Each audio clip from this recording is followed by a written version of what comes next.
Welcome to the Rob Bro Show. I am Rob Bro. I am the host. You are the co-host. You can co-host today by commenting below. We are not live. This is technically live, but not live. I'm on my way to Lubbock High's game. Estacado is playing Thursday night. Carson's doing that tonight. Yes. But this is technically Friday afternoon. Live, but not live. Comment all you want, though. Down below. We'll read them on Monday. We'll read the comments on Monday. Anyways, Carson, how you doing? We're in the Diversified Lender studio. You can comment on the starting line counseling chat line. That was a brutal open, but we did it. Hey, you got to make it through somehow, Rob. It's not live. We can restart We've had worse. It's not live. We could redo it if we wanted to, but that's nah. the show. We're one-take wonders, dog. One-take wonder. We're not doing it. We'll do it live. Anyways. You like that? High school football starting this weekend. I'll be in El Paso in a couple of hours to call the Socorro versus Lubbock High game. Lubbock High killed them last year. That's one of their big opportunities, I'll say, for a win. Estacado starting with Greenwood. Yep. Tonight. Greenwood Rangers. Midland. You from Midland? Hey, that game came down to the last second touchdown last year, so should be a good one again tonight at Lowry. I asked my nephew what the 4 pillars of their brand were. He's like a big leader on the team. Oh, he's a senior, yeah. Yeah, he's like, I have no idea. Okay. He's 4-year starter. 4-year starter. Yeah. Leader of the team. That's Lubbock High. All-state wrestler, too, by the way. All-state wrestler. Yeah, absolutely. Kid's a phenomenal wrestler. Phenomenal. Made it to state 2 years in a row. Mm-hmm. Gonna win state this year. Absolutely. Shout out to Keegan. It was just funny that I don't think it's like a prevalent thing. He was talking about it at the press conference today, but it didn't sound like it was too prevalent. Man. But it was just funny that because I just got that text is why I said that. That's funny. Anyways, the Texas Rangers also still playing. Let's get them out of the way. They suck again. They have sucked for a week. They went like 8-0 and then 0-6. It felt like. Yeah, they're 0-6 right now. 0-6. They had like an 0-8. It feels like they've been 8-0, 0-8, 8-0, 0-6. You can't do that in a pennant race. You can't do that with the Mariners going 8-2 in their last 10. Though they finally lost to the White Sox. You can't do that with the Astros sniffing your tail, though they're losing to the Red Sox right now. As we speak, you have an opportunity against the Twins. You have to sweep anybody in the Central. And this is a prime opportunity for Mitch Garver to go up there and play against his former team. Oh. And say, this is an opportunity to get off the schneid. We need to do it. No doubt about it. I mean, you've got to be able to go up and steal at least 2 from Minnesota, because then you come back home and you have you go to New York and then you come back home and you have the Twins again, I believe, right back here in Arlington. So, and then right after that, guess who comes to Arlington? They're at the Astros, and that's a huge series. You've got to be able to be at least 2-3 games up, I think, before that series, and then win that series. And then you feel pretty comfortable going down the home stretch here at the end of the season, because you have the A's and then the Blue Jays and the Guardians to follow that up along. And those are all on the road. And then you finish with the Red Sox and Mariners and Angels at home, and then the Angels on the road. But the Angels, you don't have to worry about facing Shohei Ohtani anymore. So update. Well, you do in the plate. Yeah, at the plate you do. Yeah. Update on that Red Sox game. It's 11-0 in the top of the third. Oof. The Red Sox have the bases loaded. So the good news is, before you start tonight, you'll have a 1.5 lead on the Mariners and the Astros. So that's nice. You've played so poorly in the last week, and you still have a 1.5 lead. That is just crazy. Yeah. The pitching matchup tonight: Andrew Heaney versus Pablo Lopez. Pablo Lopez, statistically the better pitcher, but Andrew Heaney has either been very good or very bad. Yeah, he's hot and cold. Very cold his last 2 starts. And let's be honest, the last, in Arizona, the 2-game series in Arizona, the starting pitching was great. Jordan Montgomery was electric in his start. And then Aroldis gives up a solo home run. And then, they tie the game up. You go to extras. You get a 3-run lead in extras. And you're thinking, yeah, Will Smith's going to come in and close this thing out. And you're going to get a win and get off the schneid. And then all of a sudden, the Diamondbacks say, not so fast, sweetheart. And Will Smith blows a save and you lose. And the starting pitching has not been bad at all, except for Heaney in his last start. But yeah, Dane Dunning wasn't great in his last start either. But it's all got to get put together. The offense is struggling, and at times it's going to struggle. I mean, it's big league baseball. You're going to have a time where there's guys in the lineup that are struggling. Corey Seager's not struggling right now. Corey Seager is lighting it up in the month of August, but he's the only one who's lighting it up in the month of August. And I would rather Corey Seager struggle and the rest of the lineup light it up versus just Corey Seager is really being the guy that you're paying him all these millions for. Yeah. So, I think it comes to a point where the veterans in this clubhouse really have to buckle it down.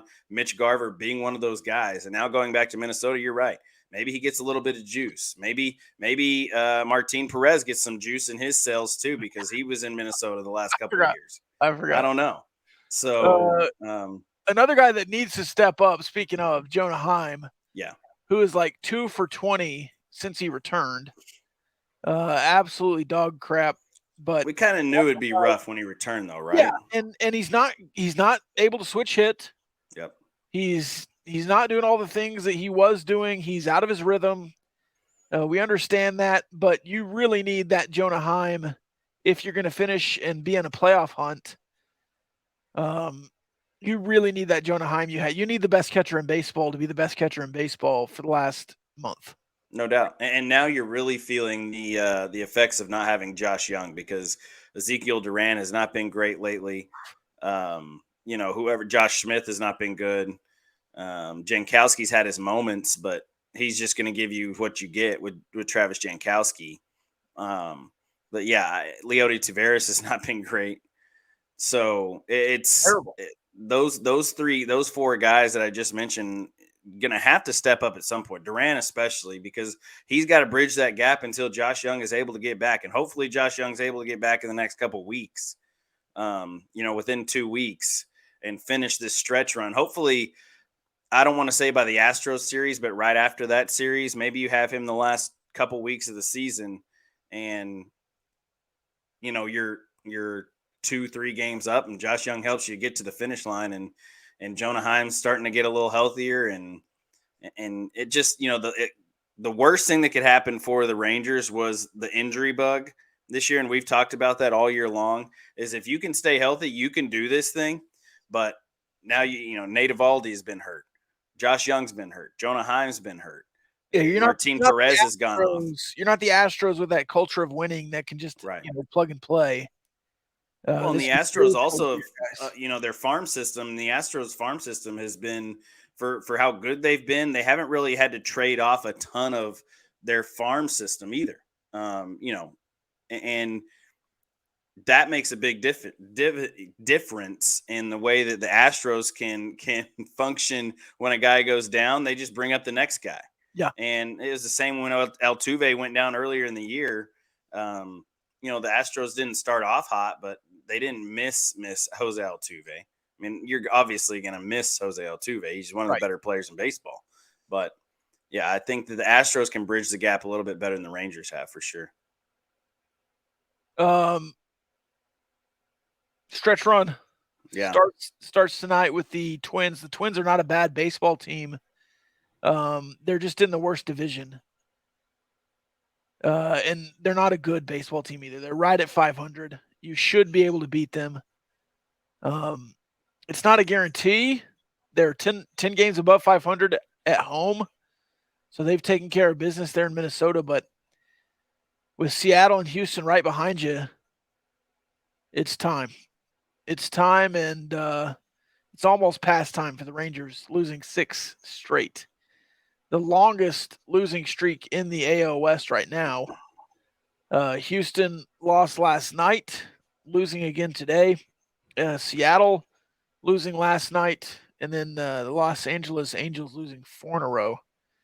And you mentioned it, the news with Shohei Ohtani. Shohei Ohtani, UCL tear. This is his second UCL tear. The first one in 2018, he just waited it out. Yeah. It was a partial tear the first time. Yeah. He was able to rehab and not have surgery. This time, it seems like he's going to play out the rest of this year and then have the surgery, I guess. Yeah, you can hit. I mean, he'll be able to hit, obviously, especially from the left side. It's not hurting him to hit with his right arm. He just can't throw a baseball. And that's obviously the Angels don't care because they're not in their 12 games back. They could care less. It's about getting Shohei Ohtani healthy and getting him signed to a new contract in the offseason. Obviously, he'll have the surgery, I would assume. I don't see there's a situation where he doesn't have the surgery. I wonder if that affects his price point.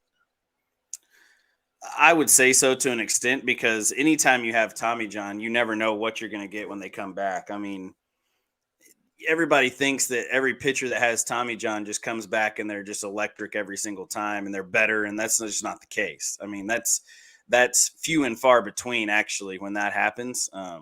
You know, I can speak from experience. I wasn't near as good coming back from Tommy John as I was before Tommy John. And you feel stronger because you're doing a lot of rehab, and the rehab work, you're doing a lot of more shoulder and those things. Of course, I never was anywhere near as talented as most of these guys that get in the big leagues. Their talent is a lot greater. Yeah, not even close. We called you the Shohei Ohtani of Lubbock Christian, though. Yeah, that's right. Yeah.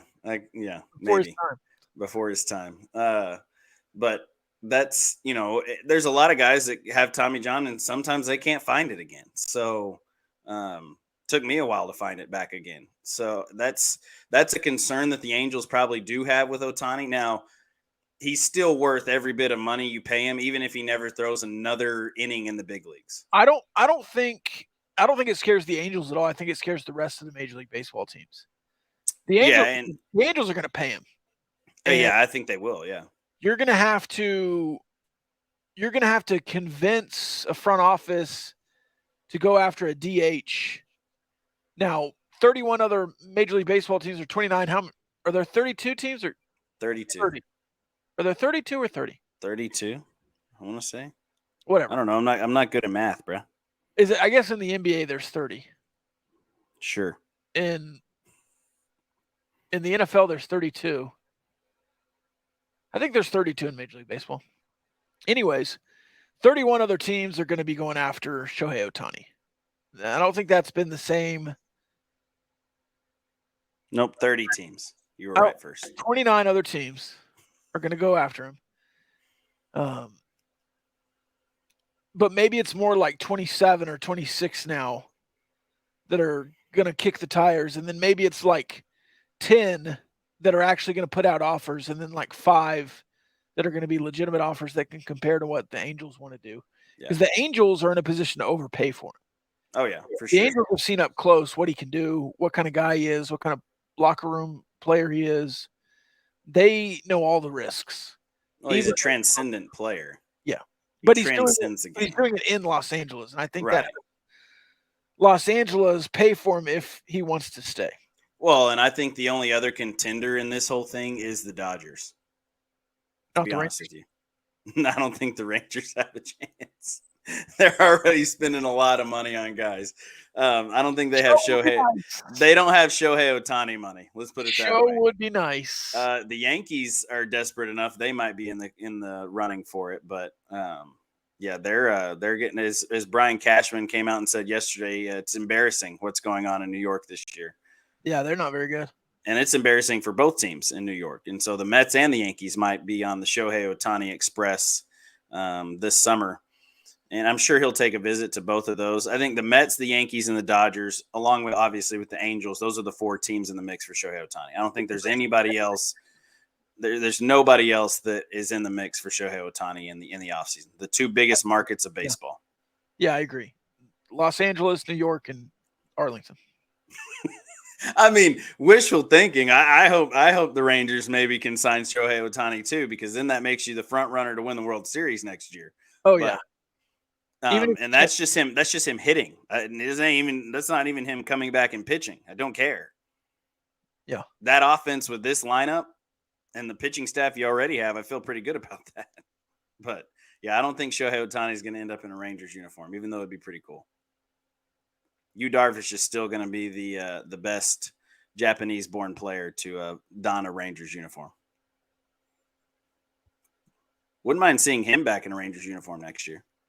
is he He'll be a free agent. He'll be a free agent, right? I'm in. Yeah. Bring him home. He's been steady. He can be a number 4 starter for you next year. Oh yeah. All right. The Texas Tech Red Raiders, by the time this episode airs, will be 8 days away from Wyoming. We talked about the offensive side of the ball last week. Let's talk about the defensive side of the ball this week. Linebacker, in my opinion, the weakest of the 3 position groups. If you're talking about defensive line, linebacker, defensive back. But I think the linebacker group can really surprise some people. Let's start with those defensive linemen, though. Quincy Ledette, a transfer in. Steve Linton, a transfer in. Miles Cole, a guy who's been here 2 years now, played defensive tackle last year and then kind of played that edge outside linebacker for the bowl game and was dominant, quite frankly, against Ole Miss.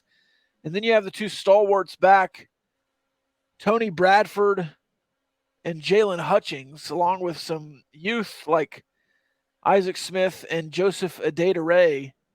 How important is the depth here at defensive line? Because it's something we haven't seen before, I think, at Texas Tech in a long time. And just the front end talent that you have. Yeah, I think the defensive line is going to be the star, if you will, of the defense, even though there is a position called the star on this defense, by the way. But I think the defensive line, even though you lose a first-round draft pick from last season, the bringing back guys like Tony Bradford and Jalen Hutchings for one more year, that's huge for a team like a Texas Tech, who is not known for defense. But last year, the defense won you some games in the season last year, and especially that defensive front with Bradford and Hutchings and those guys, and then adding in Steve Linton from Syracuse is going to be good. He's 6'5", got a long wingspan. I think he's going to be great at that defensive end position. I think that getting the transfer portal really helped just put in the pieces that needed to be filled in for this defense, especially up front. That's going to help. And you're right. The linebacking core is going to have to step up. Some guys like a Josiah Pierre or Jacob Rodriguez, those kind of guys, they're going to have to be really good in that second level of this defense, because especially with the way that these new school of BYU, they're a run first before they're a pass spread offense attack. You look at a Wyoming, they're probably going to challenge you early. They run that pro style West Coast offense. They're going to challenge you early and getting from that first level to the second level. So the linebacking core, I think, will be fine. There might be some growing pains there, but overall, I think that the front couple of layers of this defense, I really like the way that they stack up, and I like the depth on the defensive line for sure. Yeah, Steve Linton was listed at 219 at Syracuse his final season in New York. Yeah. Listed at 235 on the. Yeah, he's on the roster at 235. Yeah. I mean, he's put on some serious muscle, and he's getting noise already to be drafted, and he hasn't even really done anything yet. Right. I mean, he has an opportunity to come explode on the scene. He's going to be playing the position that Tyree Wilson did this last year. Well, and that's what Tyree did. He exploded on the scene. Absolutely. He had a bowl game like Miles Cole against Mississippi State. Mm-hmm. Now, he had some moments during that year that were good, and you were certainly excited about him coming back, but you weren't thinking first-round draft pick good. No, not top 10. Yeah. For sure. So I think Miles Cole and Steve Linton, if they have 10 sacks apiece, Carson, I mean, that would be I'd crazy. be happy That with would be that. crazy, obviously. But if they have, 8 and 12 sacks, one of them has 12, one of them has 8, and you're that good on the defensive line, and Jalen Hutchings has a couple, and Tony Bradford has one or two, and, a secondary guy. I mean, you're going to get 40 sacks. That's what you got last year. I think 44. Yeah. You led the Big 12 in sacks. What I'm saying is you could potentially have 2 more defensive linemen drafted off this defense with Miles Cole and Steve Linton. Yeah, and that's the thing about Miles Cole and Steve Linton is I don't know another time that you've had 2 defensive ends that have the size and the length and on the arms that can get in passing lanes, and that creates even more time for you to get sacks. That creates time for you to spin off a block and Tony Bradford and guys like that to come up the middle and get something. And you can do a lot more things off the edge with guys that have that size. So speaking of wingspan, Tyree Wilson set the record at the combine last year, wingspan wise. Yes. Miles Cole will break it again next year. Well, and yes, he will. And that's the thing too, is that a lot of people don't understand like reach, especially for an offensive lineman. If you can't get your hands on a guy because he's got his hands and he's pushing you, it's tough to block a guy when you can't put hands on it. And that's why Tyree Wilson was so good and he was so quick with his 1-2 step, and he can either go inside or outside of you. And those first couple steps are huge for a defensive end. And I think both of these guys are quick off the ball, and they both have the length, especially with Miles Cole, to disrupt things on the edge, especially on that left side defensive end and being on the weak side of the offensive line. Maybe you might see him switching over to that side and coming in a quarterback's face. You want to rush, you want to put a pass rush on. Teams are going to know that you led the league in sacks last year. They're going to try and get the ball out quicker this year when they play you. And so to be able to show that pressure in a guy's face, that's going to allow more picks. Maybe you don't lead the league in sacks this year, but maybe you get more picks on the back end because of your pressure up front. That's huge. Certainly. And that would be a big jump. 10 sacks from Miles Cole would be a huge jump. No sacks last year from his defensive tackle position, but he's going to play a ton more snaps this year, and I just think he could be a guy that could surprise some people and really explode. All right. Yeah, and you don't get a ton of sacks from the defensive tackle position anyways, but no, you don't. Those guys are holding it down. Mm-hmm. Though I do think Jalen Hutchings could get 4 or 5. I'd be happy if he got 4.5. If you put the over at 4.5, I'd take the over. How many did he have last year? It's a great question. Off the top of my head, no idea. Let's see. Jalen Hutchings got credit for 1.5. Had 3.5 the year before. I'd love to take the over on the 4.5, though. That'd be cool. Man, I think it'll be a snug under 4 though. If you gave me 3.5, if you told me career high sack, yeah, I'll take it.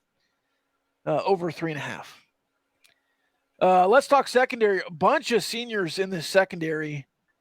Who do you see that is kind of sticking out to you? Is it Malik Dunlap? Is it Rabbit? Is it CJ Baskerville, who's like the new guy on the block playing that star position coming in for Muddy Waters? Yeah, and the star position really has been Muddy Waters is a guy who nobody really knew about a whole lot coming in, and then he became a stud for you on the defensive side. That star position, Raiderback, monster, whatever you want to call it.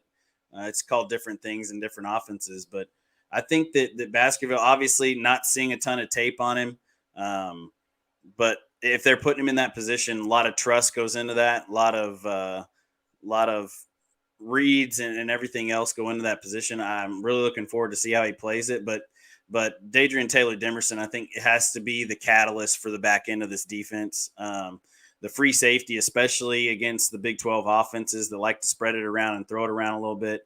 Whenever you see, and UCF is a good explanation of this, is that teams like that come in and like to throw it a little bit. Gus likes the RPO reads and those things. Guys like the free safety have to be on their game.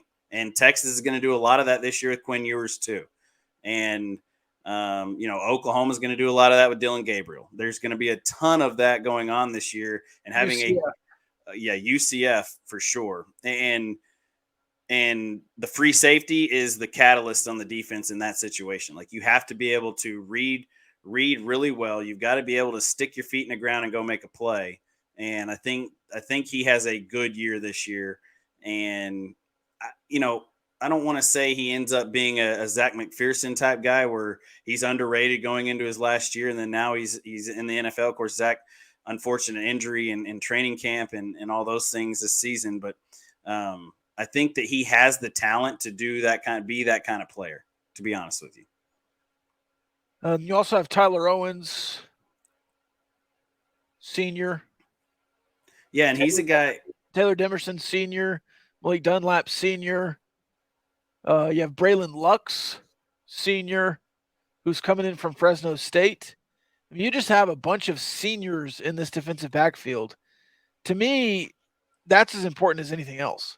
Yeah. And Joseph Plunk, another guy, the Tascosa kid, that coach's kid, really smart IQ. Sure. He's going to play more than people think. He's going to play. Yeah, I agree. I think he's going to play.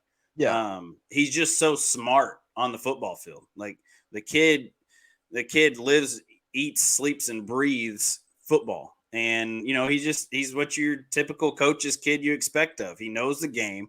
He knows how to read defense. He knows how to read offenses. He was a quarterback in high school and a safety in high school. So it all comes naturally to this kid. I think you're going to see him quite a bit, especially in maybe early season situations against the Wyomings, against Oregon. You might see him a little bit more in those games, just for the coaching staff to see what different looks he can give you. So, guys like that, I think, will have a role. Will they be, playing a ton of snaps? No, because he's got Taylor Demerson in front of him. And I think that, but whenever you need a guy to go make a play, Plunk can do that. And he's quick too. I mean, he ran he ran that option offense in high school, and I watched him play a few times. Dude can run away from people too. So he's got speed. He can stick a foot in the ground and go make a play. But yeah, you said it. There's a bunch of veteran talent on the back end of this defense, and I think that makes a huge difference whenever you're facing really good offenses. And in the Big 12, you're going to face really good offenses. And Marion Horn, another kid, he's a redshirt freshman, but I think he's athletic enough to fill a role as well. But really looking forward to what Tyler Owens can do. Obviously, he's getting his shot. Transfer from Texas. I think that he's going to have a good year this year as well. His thing will be just covering man-to-man. That's where he struggled. If you have to put him in man-to-man coverage, sometimes he may not be the quickest guy on the field, but I think you're going to be fine with him at the strong safety position. A couple of names we haven't said yet. Brendan Jordan, a freshman, likely the guy behind Baskerville as the guy. If Baskerville goes down, you're going to have Brendan Jordan out there a whole bunch as a true freshman, not just a freshman, a true freshman. At linebacker, true freshman Mike Dingle, the superstar, the track and field star who went and helped win a Big 12 title for the indoor track meet like a week after he got to campus. That guy could be playing some linebacker for you. And then on the defensive line, sophomore Charles Esters has been kind of talked about quite a bit. Trayvon McAlpine has been talked about quite a bit. Another freshman. Another freshman is that Ty Canna kid from Katy. Ty Canna, the linebacker. Yeah. Stud linebacker in high school. Got to watch him play once in high school. And he looks like I would equate him to a Leighton Vander Esch type player. Yeah. That's who he reminds me of when he plays. He's a physical guy. He can get sideline to sideline, and he's just going to come down and hit you, pop you in the mouth. So I think you might see him a little bit too. And then obviously the name Bryce Ramirez, you're going to love to see him get in the mix some. And that's just such a good story. I mean, he was having such a good year last year. He was making a name, really starting to get himself into the ones at that point at NC State. And that's early in the year.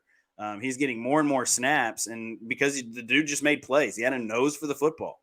Yep. And you just hope that that continues and that the injury doesn't hamper him in any way, shape, or form. You hope that he just continues to be the linebacker that he was before that injury. I've got another name for you. Tyreek Matthews. Now, this is a kid who, Matt Wells guy. Yep. He's been around forever. Has never really made his mark. But I saw some flashes last year from him.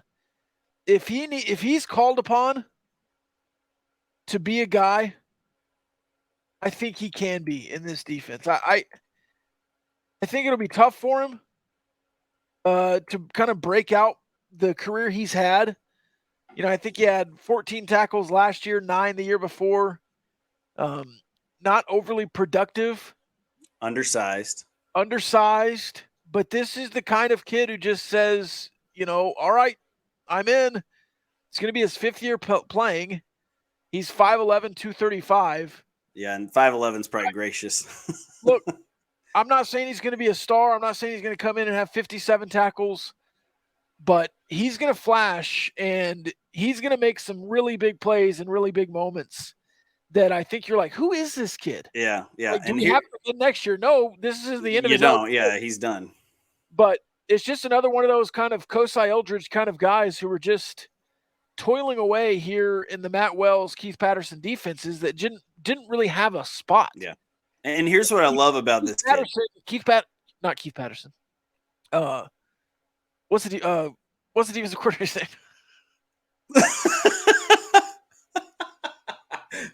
Now you got me flustered. It's Zach Kidley and Tim DeRuyter. Tim DeRuyter. I knew it started with a D. Good grief. Tim Tim DeRuyter puts guys in good positions. Yes, yeah. And if Matthews is on the field, it's because DeRuyter's put him in a good position. Well, and what I love about Tyreek is that in the day and age of the transfer portal, right? It's if I don't get what I want early, I'm going to leave, especially in the second year, probably in the third year. If he's not starting, he's leaving to go find somewhere else. This kid stuck it out, man. He stuck it out, and I think that you're right. He's going to flash at times. He's going to make the most of every opportunity he gets, and that's what this Tim DeRuyter defense does, is that it puts guys in the spots where they can succeed at the highest ability, at the highest level of where their talent fits, right? He puts guys where their talent fits the best. And I think he gets the most out of everybody that he does. You look at any Tim DeRuyter defense over his career, he can take an underrated, undersized, somewhat of a, they shouldn't be this good defense and make them the top sack getter in the Big 12, like last year. Or make a guy like a Bryce Ramirez, guy like that, where nobody knew who he was last year until he flashed, like you said, that Tyrann Mathieu can do. And he flashed and he started getting more and more snaps. And because of an injury, that's the only reason that hampered his season last year. So I think that it's one of those deals where DeRuyter gets every single bit that you have and then some out of his players. And for a guy like Matthews, who's been here, who's been studying tape for 4 years, that's a huge dividend right there. And I think it pays off on Saturdays when you have guys like that. I mean, you look at a guy like and he doesn't have the skill set of Dakota Allen, but Dakota Allen was a guy who stuck things through. He got in trouble, went to East Mississippi, really figured himself out there, figured himself out even more at Texas Tech, and became a stalwart in the linebacking position. And that's because he stayed and he was in the film room and doing all the little things the right way. And I think for this guy, he's done the same. I'm not saying he's going to have a Dakota. He's not going to have he's not going to have 100. He's not going to be that guy. He doesn't have the skill set either. But hey, another career high though. I'll take 14.5 and I'll take the over. Yeah, give it to me. Take the over on 14.5. All right, let's talk about some games. Actual games happening this weekend on NBC. The first college football game of the year in Dublin, Ireland. You said Ohio. You were about to say Ohio, weren't you? I was. Dublin, Texas. Aviva Stadium. I was trying to pronounce that. Aviva. I guess that's it. Sure. Navy and Notre Dame. Notre Dame, the home team here on the road. Number 13, Notre Dame. This line is 20.5. But it's Navy and Notre Dame. I thought Navy was playing a new offense. You said that they're going to play a similar offense as they've been playing, but they do have a new coaching staff. I think they promoted the defensive coordinator and got a new offensive staff in after they fired the last head coach. That could have been mutual, though. I don't really know the inner workings there. Well, they fired Ken Niumatalolo after he lost to Army in overtime. They fired him in the locker room before he even talked to his team last year. Yeah. Is that it? Yep, that's how it went down. I forgot that story. Not a good look for Navy on a guy that had been there for 16 plus years and done a lot of great things for the midshipmen in his days as the head ball coach in Annapolis. They don't say go Navy, beat Army for nothing. That's true. That's true. And they were on a 4-game losing streak to Army now. So they better beat Army this year if he wants to stick around. If Newberry wants to be around for one more year, for his second year, yeah. Let's see. You also have Do you have any thoughts on that game as a game? You think Notre Dame can cover 20.5? Yeah, I don't think Notre Dame's the 13th best team in the country, but it's Notre Dame. It's a brand, so they're obviously in the top 15 because what it says on their helmet doesn't say anything on their helmets or their jersey. But yeah, the ND on the pants. Yeah, yeah. And I think Marcus Freeman's going to figure it out. They had a rough early season last year. Let's put it that way. Rough early season last year. Yeah. Tough losses to the Marshalls of the world. Not the Marshalls of the world. Marshall. Marshall. Yeah, Henry Columbia. That's where I was going. So yeah, rough first of the year last year, but I think Marcus Freeman's going to figure it out in year 2. Got Sam Hartman at quarterback. I think he'll have a pretty good year, but I don't think Notre Dame's the 13th best team in the country by any means. But I think they kill Navy. Navy's not very good. UTEP, Jacksonville State. This is Jacksonville State and Rich Rodriguez's first FBS game. Yeah. They'll open up with UTEP. UTEP's a 1-point favorite on the road. I'll take Jacksonville State at 4:30 on the CBS Sports Network. Yeah. I'll take the Miners. You gotta represent the Texas team, man. I just can't. I love Rich Rod, and I can't get behind Dana Dimel. Yeah, Dana Dimmel's tough. Yeah. Rich Rod's had it tough some too. Yeah, this is his 6th job. Yeah, and if he wins this year at Jacksonville State, he'll get a 7th job. Hey, but good for him in Jacksonville State. I think Jacksonville State needed moving into Conference USA. Needed a guy who knows how to get it done in this situation, and Rich Rodriguez has shown that he can get it done. If Neil Brown can't win, would you hire Rich Rod to come home? No. Come home. Why not? No. Why not? No, you're probably going to UConn to get Jim Mora. Yeah, to get Jim Mora. Yeah. No, you're not. Yeah, you are. No, look at the success he's had at UConn. They got no money in the football program. No. They're a stinking independent team. I mean, I would love that because he would tank in the Big 12. But I agree. That would be hilarious.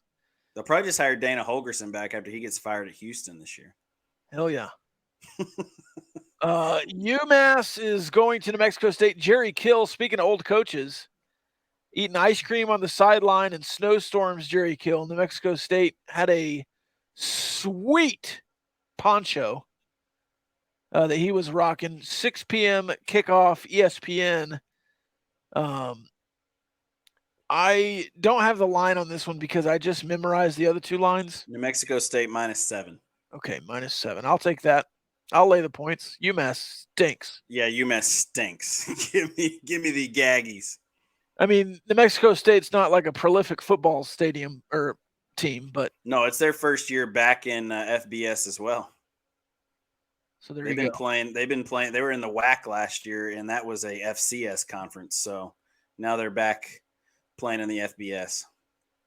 Now you have Ohio, OHIO, and San Diego State. Also at 6 p.m. on FS1. Give me San Diego State here, the Aztecs. Again, I don't know the line here. Do you know that one off the top of your head? Yep. It is -3 for San Diego State. Yeah. Give me the favorites. Lay the Yeah, point. give me the Aztecs. Yeah. Hawaii at Vanderbilt on a 75-yard field. This one on the SEC Network, ESPN Plus, probably 6:30.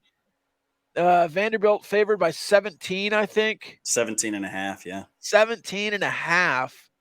Lay the points. Vanderbilt murdered them last year. Hawaii stinks.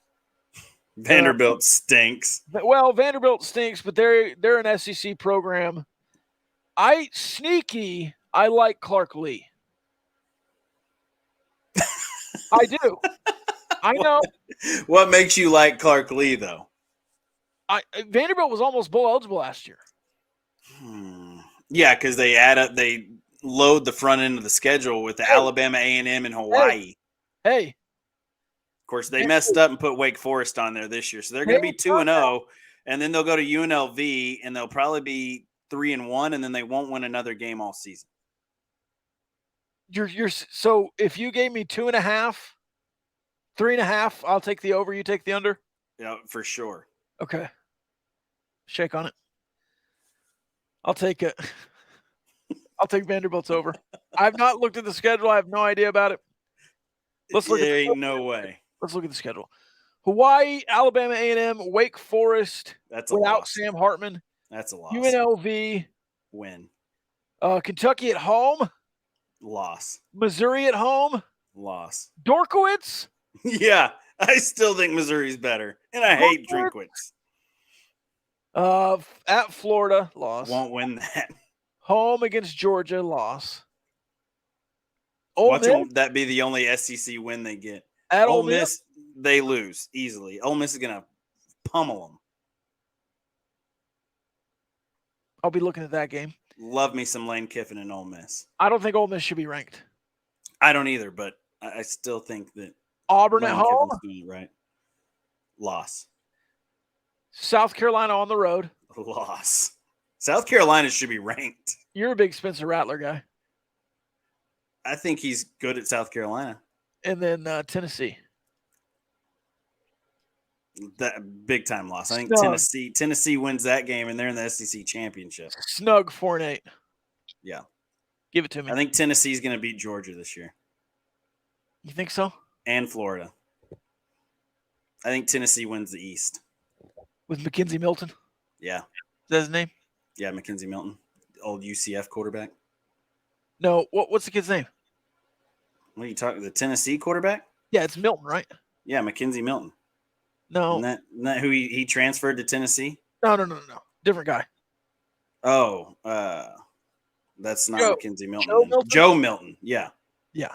No, Joe Milton III. Yeah. Okay. My bad. Milton's a little bitty squirrely noodle arm guy. Yeah, he was the white guy. Joe Milton has a freaking. He's 6'5", 235. He's the size of defensive end. Yeah, that's my bad. Good. You said Milton. I went straight to McKenzie Milton. I did too, but it's Joe Milton. Joe Milton has a freaking howitzer. He's got the biggest arm I've seen. Where did Joe Milton? Has he always been at Tennessee, or is he a transfer? He's there last year. Okay. With the transfer portal, I don't know anymore, man. I can't keep. I think he was at Michigan, right?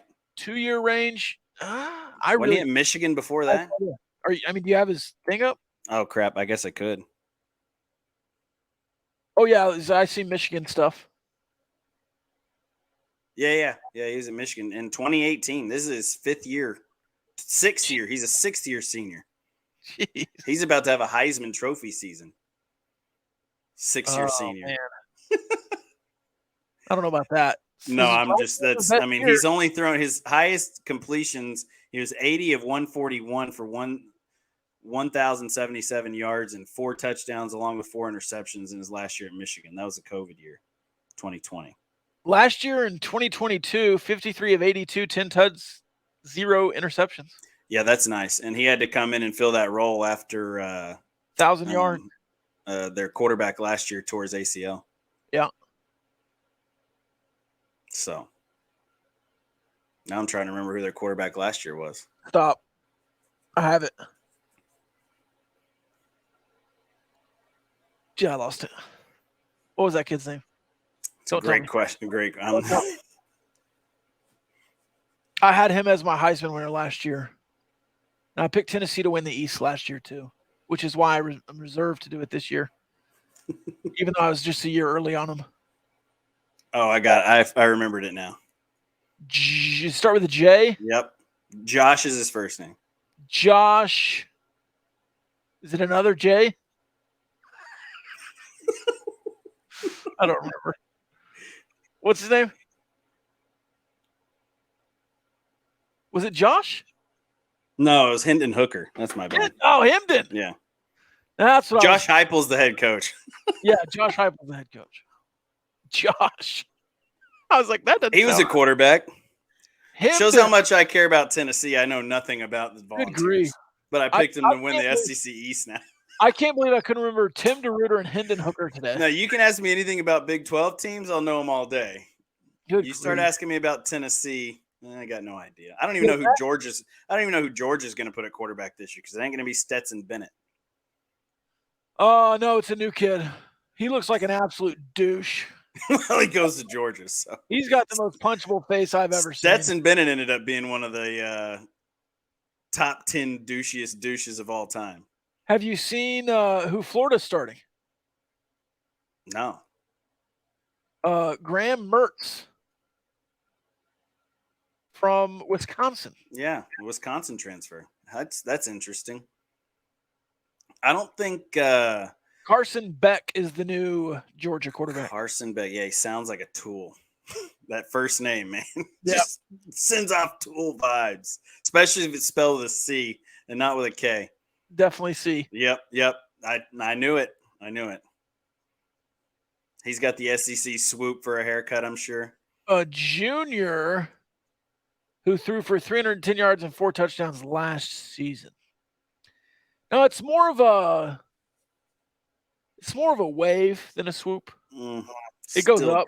It goes up, not down. Still a tool haircut. Yeah, for sure. One more game I wanted to get to. Well, two more. We just got off on a huge tangent. Tennessee got us sideways. Vanderbilt. Yeah, That all started with Vanderbilt. The SEC. San Jose State versus USC. Don't really care. That's like a 30-point spread. I guess we'll see how Caleb Williams does year 2. Heisman. He's going to play for a half. Defender. Who cares? And then the Matt Wells Bowl. David Yost versus Sonny Cumbie. Sonny Cumbie hosting David Yost. Florida International, Louisiana Tech. 8 p.m. CBS Sports Network. You got the double header. So you'll be waiting on Jacksonville State to finish with UTEP, and then we'll play Louisiana Tech and Florida International. FIU, the Panthers versus the Bulldogs. You know who the quarterback is at Louisiana Tech, right? Parker Boise State. I don't know. Who is it? Hank Bachmeier. Transferred to Louisiana Tech. At Louisiana Tech, and he'll start this year. Yeah, that's what it looks like. Wasn't it Parker McNeil last year? Yeah, but he's not even on the roster anymore. No, I said I was going to keep up with Louisiana Tech when Sonny Cumbie went down there. I have not done a good job this offseason looking at anything Louisiana Tech related. I've been so focused. They have 7 quarterbacks listed on their roster. Sheesh. How do you know that's a good start? Because he's listed on the Our Lads depth chart. Oh, you have the R Lads up. 7 quarterbacks? Any of them from Texas Tech? No. No, that's not unless some of these. Yeah, no, none of them are from Texas Tech. Hank Bachmeier, though, 6-year senior, transfer from Boise State. They have some great names on this team. Smoke Harris. Yeah, Smoke Harris, all-time name team. DeColdis Crawford is now at Louisiana Tech. Yeah, he transferred. Yep. Still a redshirt freshman. That kid's been around forever, it seems like. I guess he was just famous during recruiting as well. Yeah. Wasn't he committed to LSU and then he went to Nebraska? Yeah, he was committed to like 3 different schools at one point or another. Reed he Odell. committed to Ole Miss at one point too, I think. But yeah, Bachmeier is slated to be the starter. They really do have that many quarterbacks on the roster. Blake Baker, Evan Bullock, Jack Turner, Jaden Osborne, Brendan Strickland, Reed Odell, and Hank Bachmeier. Mm-hmm. That is amazing. Jaden from Ruston High School. I thought more Texas Tech kids transferred down to Louisiana Tech, but I guess I think their eligibility ran out. Yeah. Yeah. And of course, Bachmeier was at SMU last year. Of course, I did not know that. Yeah, Boise State to SMU to Louisiana Tech. Just making his way from California to Boise, from Boise to Texas, from Texas to Louisiana. How about Jez Lord Boateng? That's a good one. Or Ruston, Louisiana, I guess is where Louisiana Tech is. Yeah, Ruston. There's some really good names here. There really is. Obena Okiki. That's a good one. Kenyatta. All right. We're about done. We're getting way off topic now. Now. We've been off topic 30 minutes. All right, we're gonna get you to your business here. Any final thoughts on the Texas Tech roster or the opening weekend? Opening weekend is very underwhelming. It really is. Cool, they're playing in Dublin. It's not going to be a football game.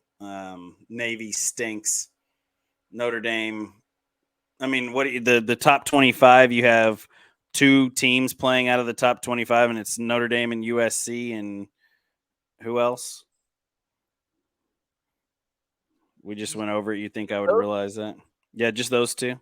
Yeah, just those two in the top 25. Yeah, underwhelming.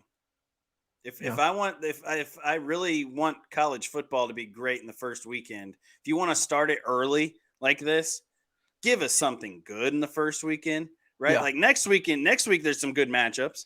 I mean, Utah, Florida again. That one was an all-time classic last year. But yeah, revenge spot for Utah. Yeah, revenge mode. That's Utah's probably in the college football playoff. They don't lose that game to Florida last year. Sheesh. There are crazy, right? There are 7 Texas Tech players at ACU. Can you name 4 of them? Pop quiz. Oh, 7 Tech players at ACU? At ACU, yeah. I knew they followed somebody. They followed the defensive coordinator, not the offensive coordinator. Yeah, Keith Patterson. Man, no, not off the top of my. I know there's an Estacado Matador at ACU. He's a starting running back. You know the quarterback. Yeah, the quarterback is Maverick McIver. Maverick McIver. The backup quarterback is Hut Graham.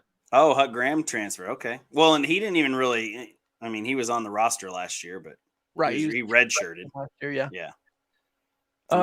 From the Gunner Tiger right there, Hut Graham. Jed Castles, 6'7" Tiger. Yeah, from Wichita Falls Rider. Yeah. And Sincere Massey from Cedar Hill. He was Joey McGuire's second ever signee. That's right. Yeah, and Sincere Massey was I don't even think he had a star rating coming out of high school. Just one of those. I think he ended up being a 3-star just because he was on. Because he signed with Texas Tech. Yeah, that's usually what happens. But yeah. All right. Go ACU Wildcats. Do you want to know the rest of them? Sure. Dak Denise. Yeah. Grant Nickel, former punter for Texas Tech. Yeah. No. Tay Yanta, an offensive lineman. That's it. Nice. Yeah, I knew the only one I remembered was Maverick McIver going over there. I didn't know Jed Castles went over there. Good for him. I didn't know Hut Graham went either. They'll shine at ACU. Yeah, I want to be a fan of GP. ACU. I want to be a fan of ACU. 3 Lubbock kids: Coulter Lynch, Jeremiah Dobbins, who you mentioned, starting running back, and then Isaiah Kelly. Yeah, Isaiah Kelly, another Coronado kid, but a legend. His family just legendary, and he's the grandson of Coach Kelly, Lewis Kelly, I believe, that was at Estacado for a long time, won state titles at Estacado. So. Yeah, good player. There you go. All right, that's your ACU. There's your ACU preview. We're gonna adopt ACU instead of Louisiana Tech. I don't think Louisiana Tech's gonna be very good. They might be okay in Conference USA. You never know. They Of could course, be Rich Rod. of course, ACU has the WAC schedule now. Yep.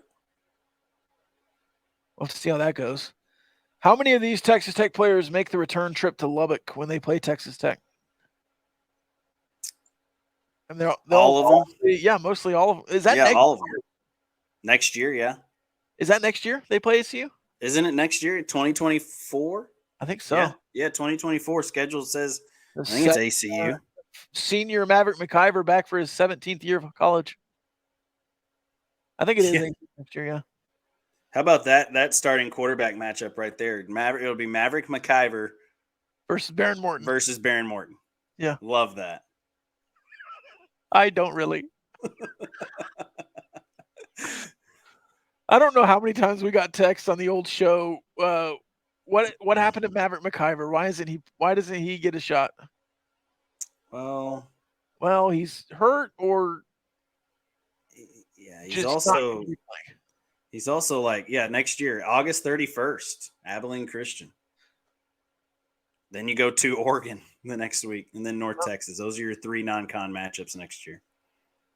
ACU at Oregon, then North Texas. Yeah, but Keith Patterson and Emo. Yeah, that's right. You're going straight all old Texas Tech assistants. And then beat Dan or players. Second year in a row. Yeah. Heyo. All right. That's all I have. You wrapped it up earlier succinctly. Underwhelming week, but excited for week 1. Excited for high school football season too. Excited for high school football season. We've got a couple of games to recap when we come back next week. Maybe I'll come up and spot for you something tonight. Yeah, come up. See if I can get in for free. Come on. That's easy. You just tell them who you are. I don't have my media pass. Oh, you didn't get that? You didn't get that today? No, everybody else got them today. I was too late. I'm sure I know a guy who can swing you a media pass. Yeah, tell him I need one. Just put you on the list at the elevator. Tell them they need to step it up and have enough for the guys that come to the luncheon. That's right. Just kidding. I could have walked over there. They just walked over there first. I think they were first come, first serve. Yeah, probably so. One guy walked up and got like 10 of them. Huh. I guess he was taking them back to his table. I'll tell you who it was later. Jokes. All right. Have a wonderful Friday afternoon. We've been the Rob Bro Show. We'll be the Rob Bro Show. We'll see you later. Peace.